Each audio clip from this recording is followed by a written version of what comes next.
Mummy, you'll die if you eat that. My 9-year-old son gently whispered to me in front of the cake my husband had bought for my birthday. Despite his young age, our son always seemed unusually wise, as if he knew something beyond his years. While my husband stood in the kitchen, my son quietly swapped my husband's plate with mine. 10 minutes later, my husband suddenly started suffering, foaming and collapsing. I panicked and called an ambulance, and he was rushed to emergency. I was later horrified to learn of the horrific plot that was going on behind the scenes. I am Allison, 43 years old, a full-time employee in the food industry. I live with my husband, Ryan, who is 2 years older than me, and our 9-year-old son, Ken. Ryan and I married 10 years ago, and the following year, we were blessed with our son, Ken. My son was mature and smart from a very young age, and from around the age of 3 he could read simple kanji as well as hiragana, and he loved reading product instructions. And now, at the age of 9, whenever he doesn't understand a word or is curious about something, he looks it up until he is satisfied. And I was often impressed by her sharp comments that I sometimes did not expect. My husband, on the other hand, was kind and gentle while we were in a relationship, but after we married, it turned out that he was a bit bossy.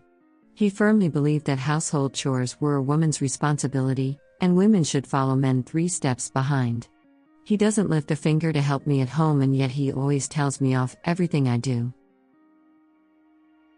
It was when I sent my son to preschool and started working part-time. Hey, the rooms are messy lately. You must have been slacking off on cleaning. It's hard though as we both work, so I need you to help me a bit. You are barking up the wrong tree, as housework is the wife's responsibility. If you say you can't, then I'll ask my mother. Saying this, he handed the key to my mother-in-law without telling me. She lives with my father-in-law at their house in the neighborhood, and she always wants to have her finger in the pie about our married life often, and she's been a thorn in my side. You haven't done any housework at all, have you? I feel sorry for Ryan like this. She started to enter the house without permission, and every time she did so, she began to make sarcastic comments to me. I regretted ever asking him to share household responsibilities. To make matters worse, he delighted in his mother's visits, and together, they started to criticize me.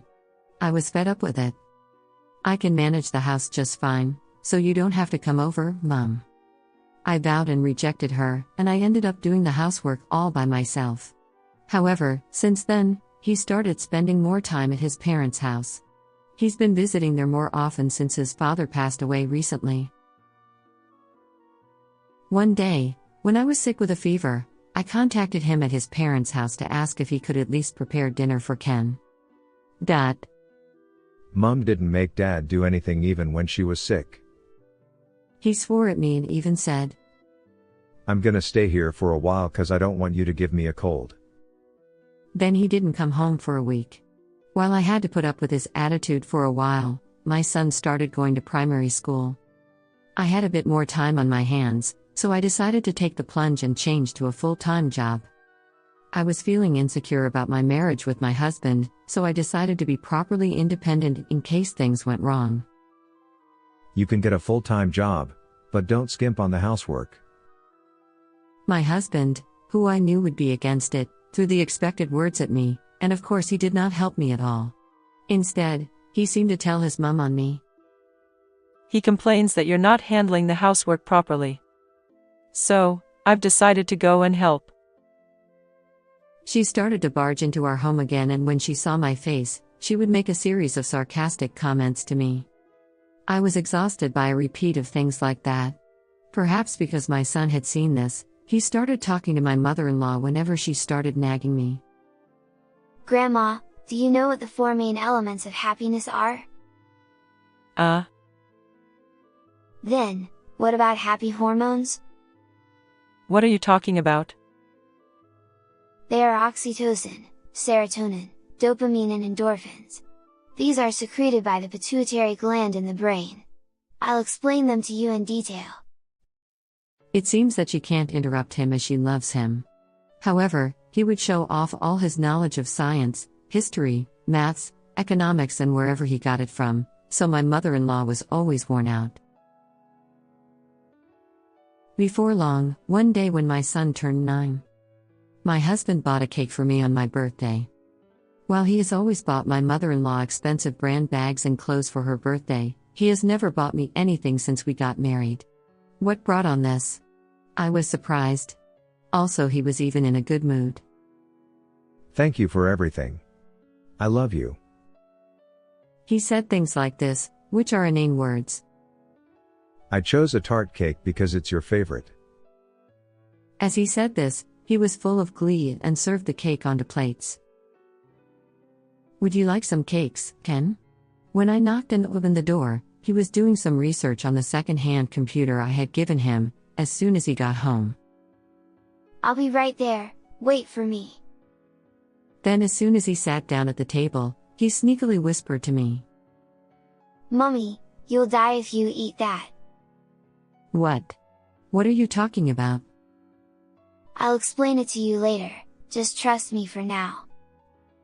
He spoke with a firm tone, looking directly into my eyes. I didn't understand what he meant, but it was the first time he had asked me to believe him so strongly. Hey, what's wrong? Aren't you gonna eat it? When I hesitated and didn't touch the cake, my husband rushed me. I'd like to eat this cake with the coffee you made. Okay, sure. I'll make it now. My husband, who usually never does what I ask for, quickly went to the kitchen. My son took the opportunity to swap my husband's plate with mine. When he returned with coffee, he ate his share of the cake without doubt and urged me and my son to eat it too. I had a bite timidly. My husband watches us eat and grins. I went all the way to a famous cake shop to buy it. He bragged, saying it. However, after about 10 minutes, my husband suddenly started foaming at the mouth and collapsed on his back. Oh God. Mummy, call an ambulance. My son calmly made my husband spit out the contents of his mouth, while I was panicking, unable to understand what was happening. With trembling hands I made a phone call to call an ambulance. In the ambulance, my husband mumbled repeatedly, being half unconscious. I put powerful powder in the cake though. He was saying it over and over again, as if he was delirious. Soon after my husband arrived at the hospital and survived, but had to stay in hospital for a few days for tests.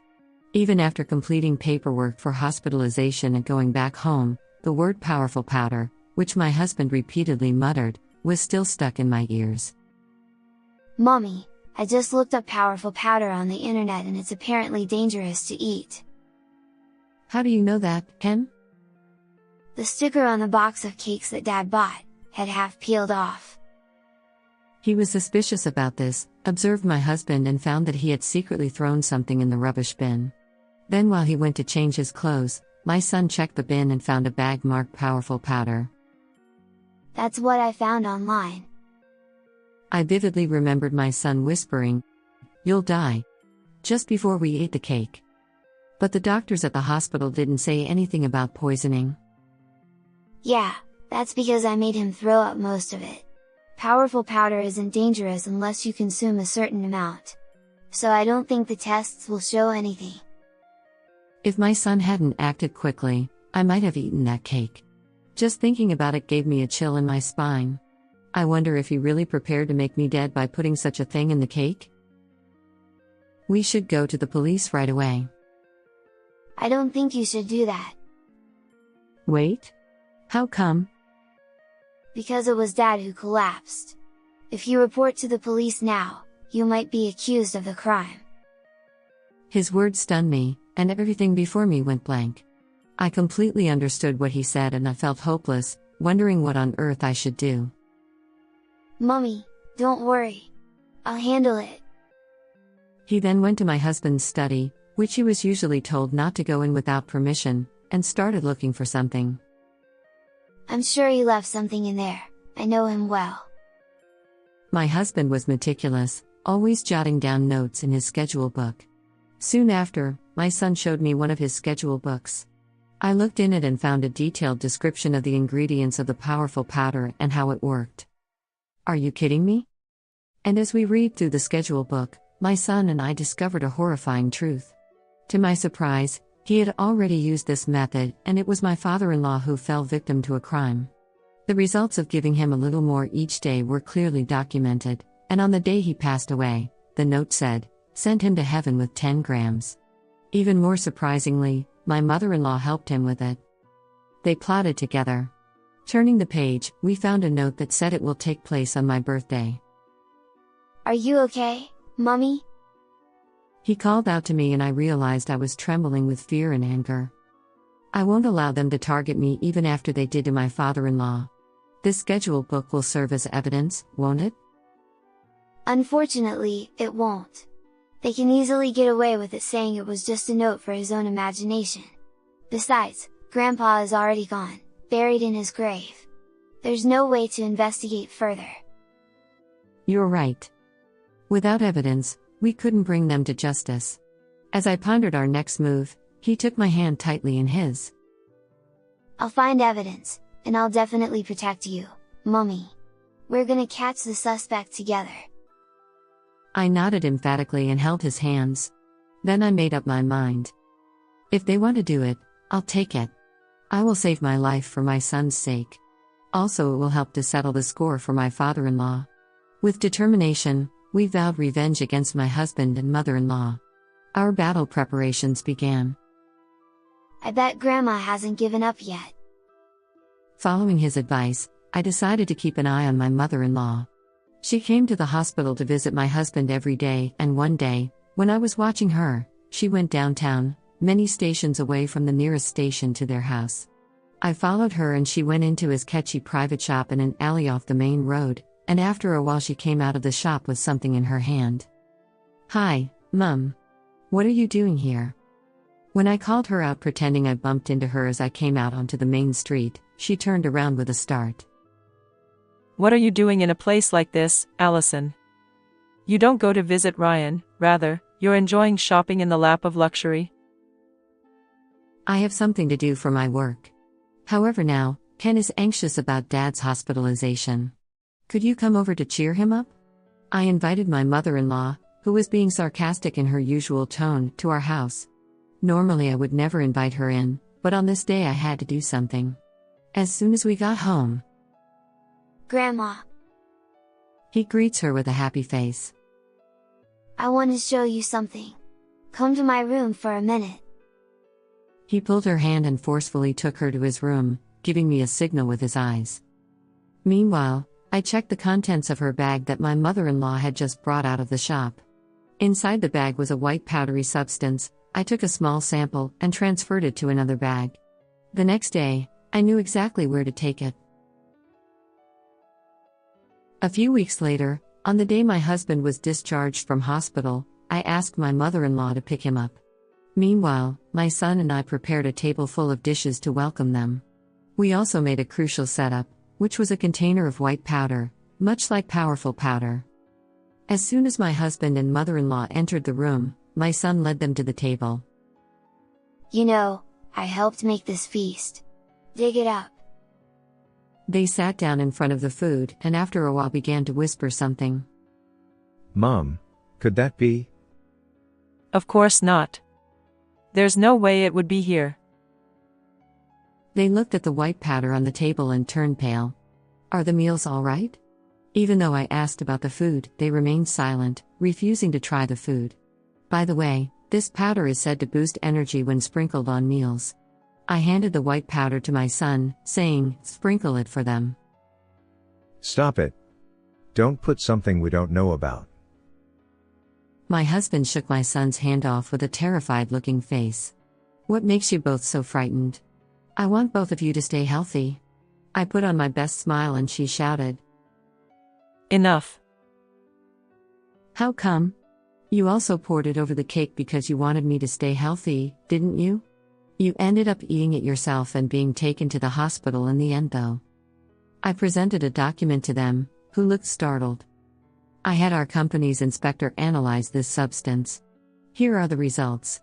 It contains dangerous components, and depending on the amount, there is a possibility that you could end up being a dead man. He had shifty eyes when unexpected evidence was presented. What are you talking about? I know nothing about it. But I had the substance from your mother's bag tested. Do you always open people's bags without permission? Also, I only bought it because I heard it was a dietary supplement.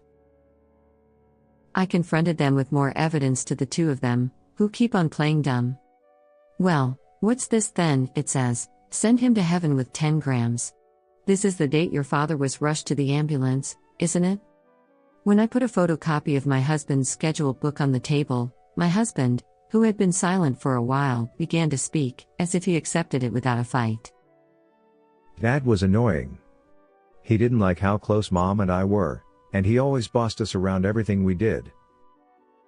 Exactly. He constantly meddled between us, always sticking his nose in. Do you think I can't forgive someone like that? Perhaps they bore a grudge against my father-in-law, who warned them as he worried about his mama's boy and his son's mother who was over-attached to her son. I was disgusted with how selfish their motives were.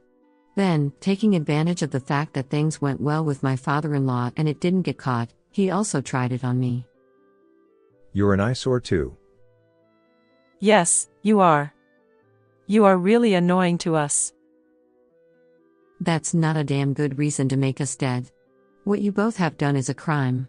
I'm gonna report this to the police now and also provide the evidence. I won't let you do that. He suddenly lit the documents on the table with a lighter. Now there's no evidence. The police will probably dismiss the report as a make-up story of petty revenge for bullying the daughter-in-law you made against my mom. He came up to me with a confident look, but my son pointed out nonchalantly. Dad, that's just a photocopy. Also, I recorded the whole conversation just now on my voice recorder. It serves well as proof. What the? He turned pale in a moment. We were so close to getting rid of the obstacle. She was also stunned. How could you think of carrying out such a sloppy plan, Dad? But whatever plan you have made, there's no way it's going to be successful because I'm right here for Mom. If I were you... He showed them off on and on about his meticulous plans, leaving them speechless. I reported everything to the police and told my son. There's no way your dad is capable of doing that as he is Mama's boy who depends too much on his parents. But you shouldn't become like him, Ken. You must use your knowledge wisely. Of course, I will. Don't worry, Mommy. All this time, they both remained silent, unable to say anything back. We don't need a husband or father like this. Don't say that. I'll apologize. Just don't call the police. I'm sorry. Although the two suddenly started to make a humble apology, it was too late. At best, you should reflect on what you did from behind bars. Goodbye. In the meantime, the police arrived and the two were taken away crying and screaming. Soon after, the photocopy of his scheduled book and the voice recorder audio served as evidence, leading to my husband and mother-in-law's arrest. The investigation extended to the individual shop where my mother-in-law purchased the poison, resulting in the shop owner's arrest as well. I divorced my husband and I claimed $19,800 each as compensation for the attempt on my life by my husband and mother-in-law. They will have to sell the in-laws' house to pay the money, leaving them with no place to return to after getting out of jail. I left the house where I had lived with my son. I believe you have the 4 main elements of happiness, so you'll definitely be happy, Mummy. I guarantee it. You do? I'm already happy because you've helped me become free though, Ken. Smiling alongside my son, we're making the most of every living moment. How did you find this story? Please subscribe to our channel. Until next time in the next video.